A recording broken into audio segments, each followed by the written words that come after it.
নমস্কার। মোহনপুর অনিতা স্কুলের পক্ষ থেকে সকলকে অভিনন্দন।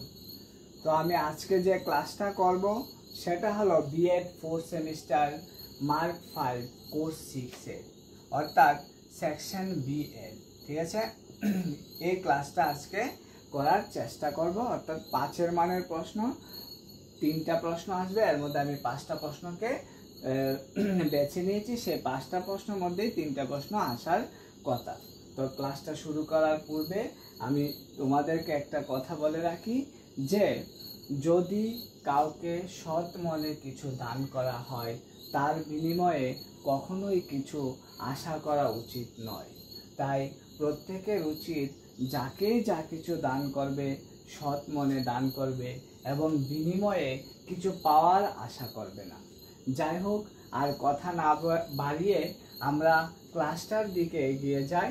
তো আজকে যে প্রথম প্রশ্ন সেটা হলো লিঙ্গ বৈষম্যের প্রধান কারণগুলি সংক্ষেপে আলোচনা করো। না, লিঙ্গ বৈষম্য ও বৈষম্যের সঠিক কারণগুলি চিহ্নিত করা খুব কঠিন।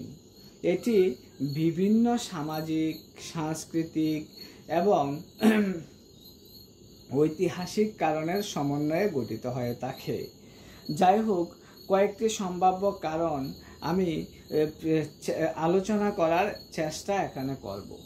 মানবাধিকার সংস্থার মতে লিঙ্গ বৈষম্যের মূল কারণ হলো ধর্ম, ঐতিহ্য এবং ধর্মের ভিত্তিতে মানুষের চিন্তা ও আচরণের পথ রূপায়ণ করে। অনেক ধর্মই নারীদেরকে পুরুষদের নিচে স্থান দেয় এবং এইভাবে একটি অসম সমাজ তৈরি হয়। ধর্মের দ্বারা এই অসম বৈষম্যমূলক সমাজ ব্যবস্থাগুলি কোনো প্রশ্ন ছাড়াই অনুগামীরা অনুসরণ করে থাকে। প্রায় সব ধর্মেই তাদের ব্যক্তিত্ব বা অস্তিত্ব লক্ষ্য করা যায়। সমস্ত আইনে নারীদের কম অধিকার প্রদান করা হয়েছে। আপনার দ্বারা অনুশীলনে ধর্মের এই বিভিন্ন বিষয়ের খুঁজে পাওয়া যায়। আপনি কোন ধর্মগ্রন্থে বা অনুশীলনে কোন লিঙ্গ পক্ষপাতের সম্মুখীন হয়েছেন ইতিমধ্যেই আমরা তা দেখতে পাব। লিঙ্গ হলো একটি সামাজিক সাংস্কৃতিক নির্মাণ। আমরা যেভাবে মনে করি এবং যেভাবে কোনো জিনিস বা সংস্কৃতি বা জাতি নির্দিষ্ট সংস্কৃতির মধ্যে পুরুষের শ্রেষ্ঠত্ব ও মহিলাদের দমন করা হয়, সন্তানদের লালন পালনেও প্রাথমিকভাবে সামাজিকরণের ভূমিকার ব্যক্তিদের উপর বিশাল প্রভাব বিস্তার করে থাকে। বাবা মাকে ছেলে মেয়েদের দ্বারা রোল মডেল হিসাবে দেখা হয়, যেখানে ছেলেরা বাবার অনুকরণ করে এবং মেয়েরা মায়ের অনুকরণ করে। পিতামাতা তাদের সন্তানদের পারিবারিক ঐতিহ্য উপস্থাপিত করে লিঙ্গভিত্তিক ভূমিকা নিরূপণ করে থাকে। যেমন শৈশব থেকে শুরু করে দেওয়া হয়। শৈশবে তারা দেখা যায় ছেলে মেয়েদেরকে তারা আলাদাভাবে যত্ন ও লালন পালন করে থাকে। সহজাত কন্যাকে মাতা পিতা অতি ক্ষুদ্র, নরম এবং সূক্ষ্ম হিসাবে বর্ণনা করে থাকে। তাছাড়া পুত্রদেরকে শক্তিশালী হিসাবে ভেবে থাকে। তাছাড়াও দেখা যায় তারা নবজাতক কন্যা এবং পুত্রদের সঙ্গে বিভিন্নভাবে গর্ভনাটিকা করে থাকে। যেমন ধরো, বাবা মায়ের কিভাবে তাদের সন্তানদের সঙ্গে আচরণ করবে তার সবচেয়ে গুরুত্বপূর্ণ কারণ হতে পারে যৌন রীতি। কোনো ভিত্তি ছাড়াই নারী পুরুষের গুণাবলী সম্পর্কে বিশ্বাস ও প্রত্যাশাগুলি একটি জনপ্রিয়তা অর্জন করে থাকে। যেমন ছেলে মেয়েদেরকে আলাদা আলাদা খেলার সামগ্রী, মেয়েদেরকে অসুরক্ষিত, ছেলেদেরকে সুরক্ষিতভাবে লালন পালন করা, ছেলেদের দুঃসাহসিক এবং সাহসী অর্জনে বেশি উৎসাহ দান করা, বাবা মায়ের তাদের ছেলে ও মেয়েদের থেকে ভিন্ন প্রত্যাশা করা, মাতা পিতা ছেলে এবং মেয়েদেরকে আলাদাভাবে বিচার করা, ছেলেদের জন্য এক ধরনের খেলনা, মেয়েদের জন্য এক ধরনের খেলনা নিরূপণ করা। এইভাবেই দেখা যায় যে লিঙ্গ বৈষম্য সমাজের মধ্যে ধারণা করা হয় বা লিঙ্গ বৈষম্য সমাজের মধ্যে সৃষ্টি হয়ে থাকে। তারপর যে প্রশ্নটা তোমাদের সামনে আসছে সেটা হলো নারী শিক্ষা ও সমাজ সংস্কারে ঈশ্বরচন্দ্র বিদ্যাসাগরের ভূমিকা এবং নারী শিক্ষা ও ক্ষেত্রে স্বামী বিবেকানন্দের ভূমিকা। তো এর মধ্যে আমি একটাই বোঝানোর চেষ্টা করছি, নারী শিক্ষা ও সমাজ সংস্কারের ক্ষেত্রে ঈশ্বরচন্দ্র বিদ্যাসাগরের ভূমিকা। তোমাদের যদি মনে হয় যে না ওই স্বামী বিবেকানন্দের ভূমিকাটাও একটু ভালো করে পরে নেবে, আমি দুটোর মধ্যে একটা আলোচনা করে দিচ্ছি। ঈশ্বরচন্দ্র বিদ্যাসাগরের ভূমিকাটা নিয়েই আমি আলোচনা করার চেষ্টা করছি। নারী শিক্ষা বিস্তারে ঈশ্বরচন্দ্র বিশেষ ভূমিকা ছিলেন। বিদ্যাসাগর ছিলেন দয়ার সাগর। সারা জীবন যেমন অর্থ উপার্জন করেছেন, তেমনি অকাতর অন্যদের অর্থ সাহায্য করে গেছেন। এমনকি যারা তার সঙ্গে শত্রুতা করেছে তাদেরকেও তিনি সাহায্য করেছেন। কিন্তু তার করুণার সবচেয়ে বড় ক্ষেত্রটি ছিল নারী জাতির দুর্দশা, শিক্ষাহীনতা ও অসহায় অবস্থা। তাই মেয়েদের জন্য নানা জেলায় স্কুল স্থাপন করেন তিনি। স্কুল স্থাপন করে তিনি থেমে থাকেননি। মেয়েদের দুর্দশার মূল কারণ ধরে টান দিয়েছিলেন। তিনি দেখেছিলেন ঘরে ঘরে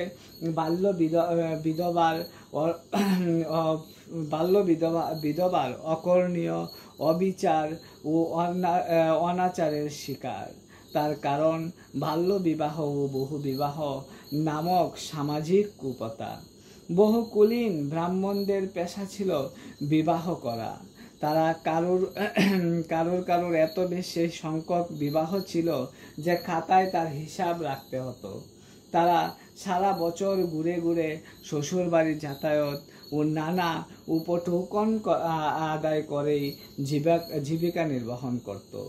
একজন কুলীনের মৃত্যু হলে প্রায় 30 থেকে 35 জন বালিকা বিধবা হয়ে যেত।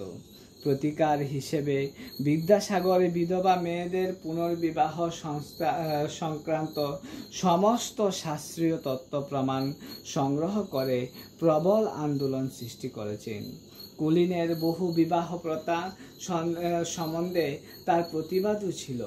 1856 খ্রিস্টাব্দে বিধবা বিবাহ আইন পাশ হলে তিনি নিজ উদ্যোগে অর্থ ব্যয় করে বিধবা বিবাহের আয়োজন করেন। তার একমাত্র পুত্র নারায়ণ চন্দ্রের সঙ্গেও তিনি বিধবা কন্যার বিবাহ দেন।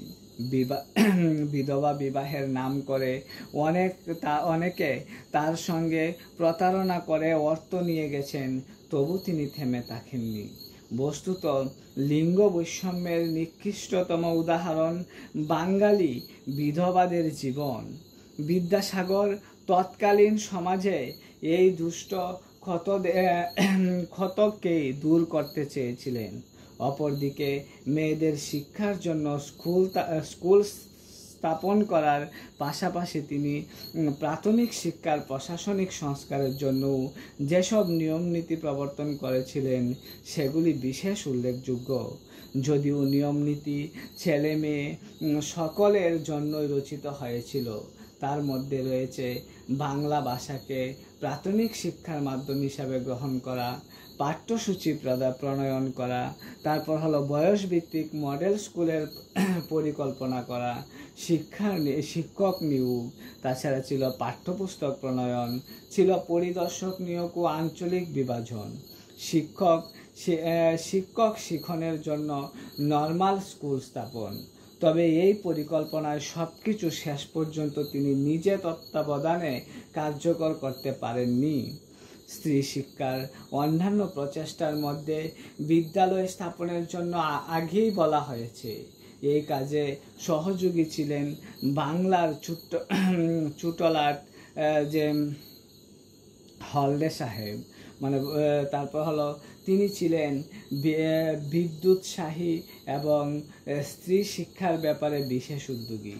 1849 খ্রিস্টাব্দে ডক্টর ড্রিঙ্কওয়ালার বেতুন কয়েকজন শিক্ষানুরাগী বাঙালি সহযোগী সহ 1850 খ্রিস্টাব্দে বিদ্যাসাগর তার অনুরোধে স্কুলের সম্পাদকের দায়িত্ব গ্রহণ করেন।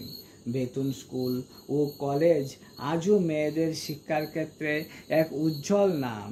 এই স্কুলে পুনর্গঠনের পরিপ্রেক্ষিতে তার বিখ্যাত উক্তি, স্ত্রী শিক্ষিত হলে তিনি তার শিশু ও সন্তানকে শিক্ষা দিতে পারবেন, আজও স্ত্রী শিক্ষার একটি প্রধান স্লোগান রয়ে গেছে। সমস্যা দেখা দিলে প্রবল উৎসাহে বালিকা বিদ্যালয় স্থাপন করা হলেও মাস দুয়েক পর থেকে ব্রিটিশ সরকার বিদ্যালয়গুলির আর্থিক সাহায্য বন্ধ করে দিলেন।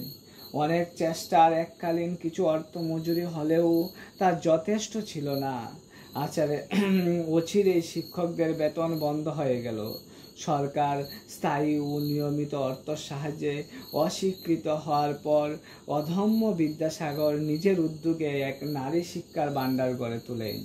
ভারতীয় শিক্ষার ইতিহাসে, বিশেষ নারী শিক্ষার ইতিহাসে সম্ভবত এর দ্বিতীয় কোনো নজির নেই।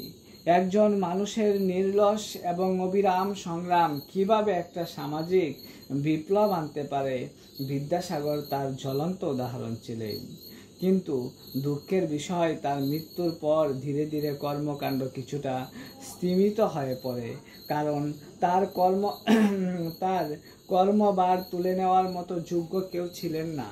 তবে নারী জাতির সামাজিক অবস্থানের উন্নতি সম্বন্ধে একই কথা প্রযোজ্য। তার মৃত্যুর পর শতাধিক বছর অতিক্রান্ত হলেও এখনো শিক্ষায় মেয়েরা ছেলেদের পেছনে। এখনো নতুন করে স্ত্রী শিক্ষার জন্য স্বতন্ত্র প্রয়াসের কথা বলতে হয়। তাদের জন্য বিশেষ আর্থিক সহায়তার কথা যে বলতে হয়, তা সত্যি আমাদের কাছে দুঃখজনক মনে হয়। তাহলে আমি তোমাদেরকে বুঝিয়ে দিলাম যে নারী শিক্ষা, অর্থাৎ নারী শিক্ষা ও সমাজ সংস্কারক হিসাবে বিদ্যাসাগরের ভূমিকা আলোচনা করো। আমি তোমাদের সামনে থেকে এই জন্যই সরে যাই যাতে তোমরা বোর্ডটা স্পষ্টভাবে দেখতে পারো। এবার হলো সমাজ পরিবর্তনে শিক্ষকের ভূমিকা। একটা সমাজ পরিবর্তনের ক্ষেত্রে শিক্ষকের কতটুকু ভূমিকা রয়েছে বা শিক্ষক কতটুকু ভূমিকা গ্রহণ করে থাকে না, শিক্ষকের ভূমিকা বিদ্যালয়ের বৃহত্তর সমাজে কি বা কেমন হওয়া উচিত সেই প্রশ্ন অবাস্তব। তার চেয়ে সম্ভাব্য ভূমিকা কি হতে পারে সেই আলোচনা কিছুটা আমরা এখানে তুলে ধরার চেষ্টা করছি। যেমন ধরো, প্রথমত শিক্ষক হিসাবে একজন ব্যক্তি নিজের সম্বন্ধে চিন্তাধারা কি, অর্থাৎ শিক্ষক হিসাবে তিনি তার কোন কোন ভূমিকা পালন করতে হবে বলে মনে করেন। তিনি যদি মনে করেন আমার কাজ ক্লাসে পড়া বুঝিয়ে দেওয়ার জন্য যথাসম্ভব ভালো বক্তৃতা দেওয়া, তবে বক্তৃতার প্রতি তার মনোযোগ থাকতে তাকে সবচেয়ে বেশি। মাঝে মাঝে মনোযোগ দিয়ে বক্তৃতা শোনার জন্য দমক দেওয়া ছাড়া তার আর কিছু করার থাকে না। আর কেউ যদি মনে করেন ছাত্রছাত্রীকে নিজে নিজে বোঝার জন্য সুযোগ দেওয়া আগে দরকার, তাহলে দুই শিক্ষকের দৃষ্টিভঙ্গিতে যে বিরাট পার্থক্য হয়, তার জন্য পরিবর্তনের কাণ্ডারি হিসেবে তাদের মূল্যমানের বিরাট পার্থক্য হয়ে যায়। দ্বিতীয়ত হলো, উপরিক্ত প্রসঙ্গে পরিপ্রেক্ষিতে চিন্তা করা দরকার একজন শিক্ষকের ভূমিকা সম্পর্কে তার নিজের বিশ্বাস কি। এই জাতীয় বিশ্বাস এতটাই শক্তিশালী যে অনেক সময় শিক্ষকের ভূমিকা সম্বন্ধে তার জ্ঞানকে তা চাপিয়ে যায় এবং বিশ্বাস অনুযায়ী ভূমিকা পালনে বাধ্য করে। এই বিশ্বাস নিয়ন্ত্রিত হতে পারে ছাত্র বা ছাত্রী হিসাবে তার নিজস্ব অভিজ্ঞতা আর ব্যক্তিত্বের ধরন দ্বারা। তৃতীয়ত, শিক্ষকের নিজের প্রতি আস্থা কতটা। আস্থার বিষয়টির মনোবিজ্ঞান সম্মত ভাষায় আত্মসমতা বা বলা হয় যে সেলফ এফিসিয়েন্সি ও আত্মমর্যাদা বোধ, এই দুটি ধারণার উপর নির্ভর করে। শিক্ষক যদি মনে করেন আমি একটি পাঠ্য বিষয় সম্পর্কে যেটুকু জ্ঞাতব্য আছে সেটুকু জানাতে পারবো, তবে তিনি বক্তৃতা দিয়ে কাজ সারতে যথেষ্ট থাকেন। আর যদি কারোর মনে হয় আমি বিষয়টির মর্মে প্রবেশ করতে পারবো, তখন তার ভূমিকা আমূল পরিবর্তন হয়ে যাওয়াই সম্ভব।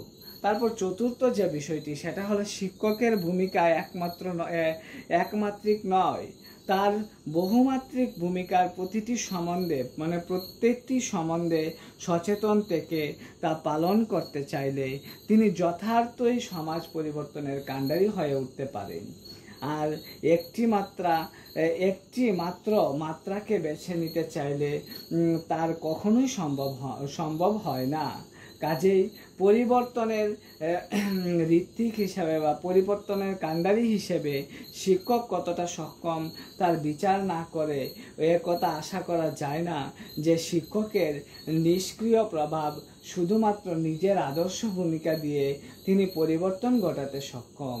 অর্থাৎ লিঙ্গ বৈষম্য হ্রাস করার পরিপ্রেক্ষিতে এই উপরিক্ত বিচারাচার্য বিষয়গুলি যদি আমরা আলোচনা করি তাহলেই বুঝতে পারবো যে একটা সমাজ পরিবর্তনের ক্ষেত্রে শিক্ষক কতটা অংশগ্রহণ করে থাকে। তারপর হলো নারীর ক্ষমতায়নের বিভিন্ন সমস্যাগুলি আলোচনা করো এবং যৌন হয়রানি বা অপব্যবহার হ্রাসে শিক্ষকের ভূমিকা আলোচনা করো। আশা করি এই তিনটা প্রশ্নের উপর বেস করেই তুমি আরো দুটো প্রশ্ন লেখার ক্ষমতা অর্জন করতে পারবে যদি প্রশ্নগুলি মনোযোগ সহকারে বুঝে থাকো। যাই হোক, আজকের ক্লাসটা আমি আর দীর্ঘায়িত করব না।